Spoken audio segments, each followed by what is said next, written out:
اعوذ باللہ من الشیطان الرجیم بسم اللہ الرحمن الرحیم فلما رجعوا الی ابیہم، تو جب یہ پہنچے لوٹے اپنے والد کے پاس، حضرت یعقوب کے پاس، قالوا یا ابانا منع منا الکیل، انہوں نے کہا ابا جان ہم سے ایک پیمانہ روک لیا گیا ہے، ایک خاندان کا راشن جو ہے وہ روک لیا گیا ہے، فارسل معنا اخانا، تو اب آئندہ جو ہے آئندہ سال ہمارے ساتھ ہمارے بھائی کو بھیجیے،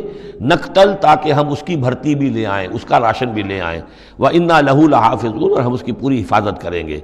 قَالَ هَلْ آمَنُكُمْ عَلَيْهِ، حضرت یعقوب نے فرمایا کیا میں تم پر اعتبار کروں اس کے بارے میں؟ هَلْ آمَنُكُمْ عَلَيْهِ إِلَّا كَمَا أَمِنْتُكُمْ عَلَىٰ أَخِيهِ مِنْ قَبْلُ، کیا اسی طرح تمہارے اوپر میں اعتبار کر لوں جیسے کہ میں نے اس کے بھائی یوسف کے بارے میں تم پر پہلے جو ہے وہ اعتماد کیا تھا؟ فاللہ خیر حافظہ، ویسے تو اللہ تعالیٰ ہی ہے بہترین محافظ، وہو ارحم الراحمین، اور وہی ہے تمام رحم کرنے والوں میں سب سے بڑھ کر رحم کرنے والا۔ ولما فتحوا متاعهم وجدوا بضاعتهم ردت الیہم، جب انہوں نے اپنا سامان کھولا، کجاوے کھولے، تو انہوں نے یہ دیکھا کہ ان کی پونجی بھی انہیں لوٹا دی گئی ہے جو انہوں نے قیمت کے طور پر دی تھی۔ قالوا یا ابانا ما نبغی، وہ پکار اٹھے ابا جان ہمیں کیا چاہیے؟ ہذہ بضاعتنا ردت الینا، یہ ہماری پونجی بھی ہمیں لوٹا دی گئی ہے۔ وَنَمِيرُ أَهْلَنَا، ہم جائیں گے اپنے اہل و عیال کے لیے کھانے کا بندوبست کریں گے، وہاں سے راشن لائیں گے، وہاں سے غلہ لے کر آئیں گے۔ نَحْفَظُ أَخَانَا، اپنے بھائی کی ہم 10 ہیں اس کی حفاظت کریں گے۔ وَنَزْدَادُ كَيْلَ بَعِيرٍ، اور ایک اونٹ کی جو کجاوا جو ہے، اونٹ کا جو بورا ہے وہ ہم لے کر آئیں گے مزید۔ ذَلِكَ كَيْلٌ يَسِيرٌ، یقیناً یہ بڑی آسان شے ہے جو ہمیں مل جائے گی۔ قَالَ لَنْ أُرْسِلَهُ مَعَكُمْ، حضرت یعقوب نے کہا ہرگز نہیں بھیجوں گا میں اسے تمہارے ساتھ، حتیٰ تؤتونی موثقا من اللہ، یہاں تک کہ تم بڑی گاڑھی قسم کھاؤ میرے سامنے اللہ کی، لتاتوننی بہ، کہ تم لازماً اسے لے کر آؤ گے واپس، الا ان یحاط بکم، الا یہ کہ تم سب کو گھیرے میں لے لیا جائے، کوئی ایسی مصیبت آ جائے تم سب ہلاک ہو جاؤ، ہو سکتا ہے کہیں تم سب کو ہی پکڑ کے قید کر دیا جائے، وہ اور بات ہے، لیکن بصورت دیگر تمہیں اس کو لانا ہوگا واپس۔ فلما آتوہ موثقہم، تو اب جب انہوں نے اپنی قسم کھا لی اور دے دی اپنا عہد و قول و قرار، قال اللہ علی ما نقول وکیل، تو حضرت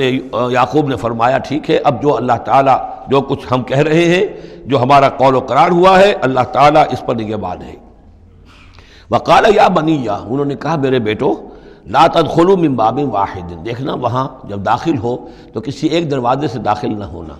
یعنی یہ لوگ دیکھیں گے 10-11 بھائی چلے آ رہے ہیں، تو اس سے یہ کہ لوگوں کے اندر جو ہے وہ کوئی حسد بھی پیدا ہو سکتی ہے، جس کو ہم کہتے ہیں کہ نظر بھی لگ سکتی ہے۔ لا تدخلوا من باب واحد وادخلوا من ابواب متفرقۃ، تم داخل ہونا متفرق دروازوں سے۔ وما اغنی عنکم من اللہ من شیء، اور دیکھو میں اللہ تعالیٰ کی طرف سے کوئی فیصلہ ہو،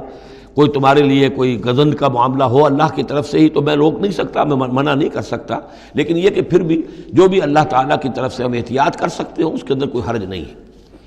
وما اغنی عنکم من اللہ من شیء، میں نہیں بچا سکتا تمہیں اللہ تعالیٰ کی تقدیر سے یا اللہ کے فیصلے سے کچھ بھی۔ ان الحکم الا للہ، نہیں ہے اختیار مطلق مگر اللہ کا۔ علیہ توکلت، اسی پر میں نے توکل کیا ہے، وعلیہ فلیتوکل المتوکلون، اور اسی پر تمام توکل کرنے والوں کو لازماً توکل کرنا چاہیے۔ ولما دخلوا من حیث امرهم ابوہم، تو جب وہ داخل ہوئے جیسے کہ حکم دیا تھا ان کے والد نے داخل ہونے کا، ما کان یغنی عنہم من اللہ من شیء، یعقوب اللہ تعالیٰ کی کسی بھی فیصلے سے، اللہ تعالیٰ کی طرف سے آنے والے کسی بھی آزمائش یا مصیبت سے انہیں بچانے والا نہیں تھا، الا حاجۃ فی نفس یوسف قضاها، ہاں ایک خیال سا یعقوب کے دل میں پیدا ہوا اور اس نے اس کو پورا کر لیا، یعنی یہ تدبیر کے درجے میں یہ بات کر لی کہ ایک دروازے سے داخل نہ ہو، ابواب متفرقہ سے داخل ہو۔ وَإِنَّهُ لَذُو عِلْمٍ لِمَا عَلَّمْنَاهُ، اور یقیناً وہ صاحب علم تھا یعقوب اس چیز کے اعتبار سے جو علم ہم نے اسے دیا تھا، وَلَٰكِنَّ أَكْثَرَ النَّاسِ لَا يَعْلَمُونَ، لیکن اکثر لوگ جانتے نہیں ہیں۔ وَلَمَّا دَخَلُوا عَلَىٰ يُوسُفَ، اب وہ حضرت یوسف کے ہاں پھر پیش ہو رہے ہیں۔ آوَىٰ إِلَيْهِ أَخَاهُ، اب انہوں نے اپنے بھائی کو بنیامین کو اپنے پاس بلا لیا۔ قَالَ إِنِّي أَنَا أَخُوكَ، اور خفیہ طور پر اس کو بتا بھی دیا، اپنی آئیڈینٹی ریویل کر دی، میں تمہارا بھائی ہوں، یوسف ہوں۔ فلا تبتئس بما كانوا يعملون، تو جو کچھ یہ لوگ یہ بڑے بھائی کرتے رہے ہیں اب اس کی طرف سے غمگین مت ہو، یعنی تمہارے اب دل اندر دور ہو چکے، سختی کے دن ختم ہو گئے، اب اللہ تعالیٰ نے مجھے جس مقام پر پہنچایا ہے اب تمہیں بھی مجھ تک پہنچا دیا ہے، لہذا اب کوئی رنج اور غم نہیں۔ فلما جہزہم بجہازہم، پھر اب دوبارہ جب ان کا سامان تیار کر دیا، بورے بھرے گئے، غلہ جو ہے بھر دیا گیا، جعل السقایۃ فی رحل اخیہ، تو حضرت یوسف علیہ السلام نے ایک پیالہ جو تھا، وہ یوں سمجھیے جام تھا سونے کا بنا ہوا جس میں کہ بادشاہ شراب پیتا تھا، جعل السقایۃ فی رحل اخیہ، تو پینے کا وہ پیالہ جو ہے وہ اپنے بھائی بنیامین کے بورے میں رکھ دیا۔ ثم اذن مؤذن، پھر ایک پکارنے والے نے پکار لگائی، ایتھا العیر، اے قافلے والو، انکم لسارقون،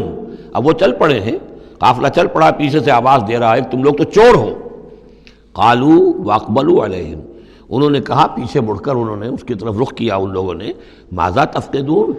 تمہاری کیا چیز گم ہو گئی ہے؟ قالوا نفقد سؤال ملک،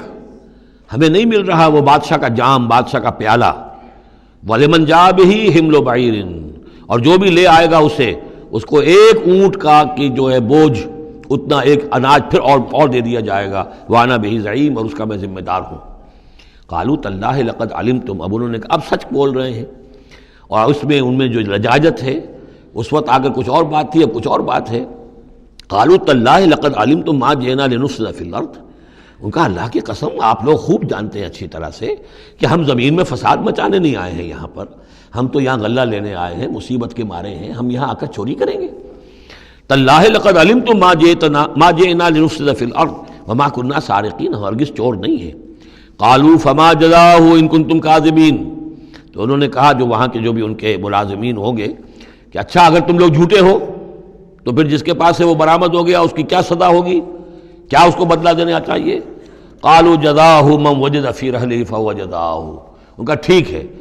اگر تو ہمارے کسی سامان میں سے وہ نکل آئے تو جس کے سامان میں سے نکلے گا وہی اس کی جزا ہے، اس کو اپنے پاس رکھ لینا، اور وہ جو ہے ہماری طرف سے گویا کہ تاوان ہو جائے گا جو اب ادا کر دیں گے۔ قالوا جزاؤہ من وجد فی رحلہ فہو جزاؤہ، وہی بدلہ ہوگا، اس کو تم رکھ لینا، وہ تمہارا غلام بن جائے گا۔ کذالک نجزی الظالمین، ہم تو اسی طریقے سے ظالموں کو بدلہ دیا کرتے ہیں، یہی ہمارے ہاں رواج ہے۔ حضرت یوسف کے بھائی کہہ رہے ہیں فَبَدَا لَهُم بِأَوْعِيَتِهِمْ قَبْلَ وِعَاءِ أَخِيهِ، تو حضرت یوسف نے شروع کی تلاشی لینی تو اپنے بھائی کے اس بورے سے پہلے ان کے بوروں کی تلاشی لی، ثُمَّ اسْتَخْرَجَهَا مِنْ وِعَاءِ أَخِيهِ، پھر نکال لیا اپنے بھائی بنیامین کے بورے میں سے۔ كَذَلِكَ كِدْنَا لِيُوسُف، اب یہاں چونکہ ذرا سا اشکال ہوتا ہے کہ ایک طرح کا دھوکہ ہو رہا ہے یہ، تو اس میں ذرا ایک یعنی شان نبوت جو ہے حضرت یوسف علیہ السلام کا مقام اور مرتبہ، اور آپ نے اس طرح کی تدبیر اختیار کی ہے تو اللہ تعالیٰ نے اس کی ذمہ داری خود لی ہے۔ کذالک کدنا لیوسف، یہ چال ہم نے یوسف کو بتائی، کیونکہ اللہ کے علم میں تو تھا کہ کوئی گزند نہیں پہنچے گا، سب کو ان کو آئی جانا ہے، عارضی سا معاملہ ہے، اس عارضی سی تدبیر میں کسی کو نقصان کوئی پہنچ نہیں رہا ہے، تو ایک تدبیر ہے، یہ ایک توریہ جو ہو گیا ہے، اس توریہ کے ذریعے سے وہ صورتحال، چونکہ اللہ کو تو اختیار ہے، تو اس میں اللہ تعالیٰ نے اس کی پوری ذمہ داری خود اٹھا لی ہے۔ کذالک کدنا لیوسف، اس طرح ہم نے یہ چال اور یہ تدبیر بنا دی یوسف کے لیے۔ ما کان لیاخذ اخاہ فی دین الملک، ان کے لیے یہ ممکن نہیں تھا کہ اپنے بھائی کو روک سکتے اپنے پاس بادشاہ کے دین کے اعتبار سے، یعنی اس وقت ملک میں جو بادشاہ کا دین تھا، دین سے مراد نظام ہے، یہ نوٹ کیجئے، یہ جگہ بہت اہم ہے قرآن کی۔ دین کسے کہتے ہیں؟ نظام کو۔ بادشاہی نظام ہے تو وہ دین الملک، بادشاہ کا نظام ہے، بادشاہ جو ہے ساورن ہے، اس کا حکم جو ہے وہ قانون ہے، وہ جو چاہے حکم دے، اس کا معاملہ جو ہے وہ سارا اختیار مطلق اس کا ہے، پورا نظام سلطنت و مملکت اس کے تابع، یہ دین الملک۔ اور دین اللہ کیا ہے؟ اللہ کی ساورنٹی مان کر پورا نظام زندگی اس کے تابع کر دیا جائے، یہ دین اللہ ہے۔ اذا جاء نصر اللہ والفتح ورأیت الناس يدخلون فی دین اللہ افواجا،